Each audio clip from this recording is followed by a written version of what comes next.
In the heart of war, some battles are fought with bullets, and some are fought with the shadows we can't see. For soldiers like Private Miller, every dawn carried the weight of survival. A promise whispered to a faded photograph of his wife and daughter. I'll make it back. Promise. But this morning was different. A crackle over the radio confirmed the unease hanging in the air. All units, stay alert. Something isn't right out there. The words were an omen, a quiet prelude to the chaos that awaited them in the misty depths of the forest. Led by the hardened Sergeant Cole, the squad moved with practiced caution, their boots sinking into the damp earth. Every sense was on high alert, but the forest itself seemed to be playing tricks on them. Shadows danced where they shouldn't, stretching and contorting in unnatural ways. A twig snapped nearby, but no one was there. The silence that followed was heavier than any sound. Young Private Harper, his voice tight with nerves, finally broke it. Sarge, I think someone's following us. Cole, ever the anchor in the storm, kept his voice steady. Keep your eyes sharp. Trust your training. But even the best training can't prepare you for an enemy you can't see. An enemy that isn't just a soldier on the other side, but the very fear that creeps into your mind. The soldier's worst enemy isn't always the one in the opposing uniform. Sometimes, it's the one you can't see at all. The squad broke through the dense trees into a small, eerily quiet clearing. The air grew still, the birdsong silent. It was the kind of quiet that precedes a storm. Then, a sudden flicker of movement in the tree line.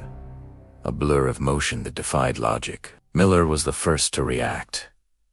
Wait, did you see that? His question hung in the air, unanswered, but felt by all. A low, metallic hum began to build, a vibration that seemed to come from everywhere at once. It grew in intensity, making their teeth ache. The camera panned slowly across the edge of the woods, and for a split second, a figure is visible tall, vaguely humanoid, but its form blurred and distorted as it moved with impossible speed behind the trees. Cole's voice cut through the rising tension, sharp and authoritative.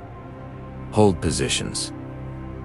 Eyes on the perimeter. The soldiers exchanged nervous glances, their training fighting against the primal fear that was beginning to take hold. No one knew, not yet, that what they were facing wasn't human. This wasn't a battle they had trained for. Without warning, the world erupted. Explosions tore through the clearing, showering the squad with dirt and debris. The air filled with the deafening roar of gunfire and the scream of shrapnel. In the chaos, soldiers dove for any cover they could find. The disciplined patrol instantly transformed into a desperate fight for survival. Harper, his face streaked with mud, yelled over the din. They're everywhere. How were they moving so fast? Amid the mayhem, a gut-wrenching cry. Miller was down. He crawled through the mud, his hand clutching the precious photo of his family. The paper now stained with dirt and blood. Not today. I won't. Today. Leave them. He gasped, his strength failing. Another soldier, Davis, grumbled toward him. Hold on. I got you, man. In moments like these, when survival is the only thing that matters, seconds stretch into an eternity. Every heartbeat is a victory. Every breath, a defiance against the inevitable. The firefight was a blur of muzzle flashes and panicked shouts. Then, for a terrifying instant, the mysterious figure reappeared. It stood at the edge of the chaos, tall and impossibly fast, its features a distorted mask of inhumanity. The soldiers who saw it fired instinctively, but their bullets passed through it as if it were smoke, and it vanished back into the shadows. Cole realized the terrifying truth. We can't kill what we don't understand. Keep moving. They had to fall back. But Harper saw Miller's injury, the crimson stain spreading across his sleeve. He couldn't leave him behind. Sarge, I can't leave him. Cole's response was a command born of desperation and loyalty. Then don't. But stay alive. That's an order. What followed was a frantic, heart-pounding rescue attempt. A testament to the bond between soldiers as Davis and Harper risked everything to pull their fallen comrade from the line of fire. The thunderous chop of helicopter blades sliced through the air, a sound of salvation. As the evac chopper descended, its downdraft kicking up a storm of dust and leaves. Davis and Harper dragged the wounded Miller toward the landing zone. They were exhausted, battered, but alive. Miller, though weak, managed a faint smile. "Thanks for not leaving me." Davis clapped him on the shoulder, his own grin a mixture of relief and exhaustion. "Never, buddy. You owe me a beer after this." As they were hauled into the helicopter and it began to lift off, a fleeting moment of safety washed over them. They had made it. They had survived. But as they looked down at the forest shrinking below, they couldn't shake the feeling that they hadn't truly escaped.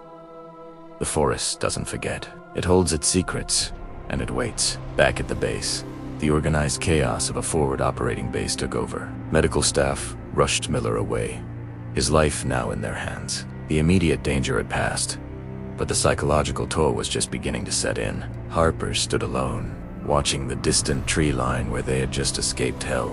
He replayed the events in his mind, the unnatural shadows, the impossible speed of their attacker, the feeling of being hunted by something not of this world. As he stared, he could have sworn he saw the shadows among the trees move again. Something large, something silent, shifting just out of sight. A whisper, distorted and faint like the wind, seemed to caress his ear.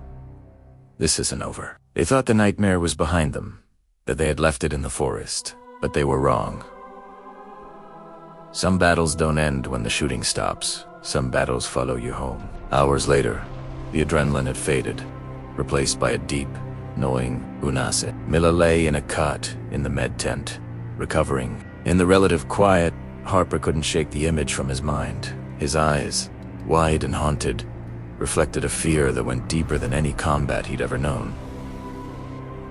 He felt a vibration. It was Miller's phone, left in his pocket. He picked it up, intending to put it aside, but the screen caught his eye. The base's communication jammers were active. All signals from the outside world were dead, except for one. A single, strange transmission had broken through the interference. A simple, chilling message displayed on the screen. "You're next." The screen cuts to black. A heartbeat, once steady, now fades into silence. "To be continued."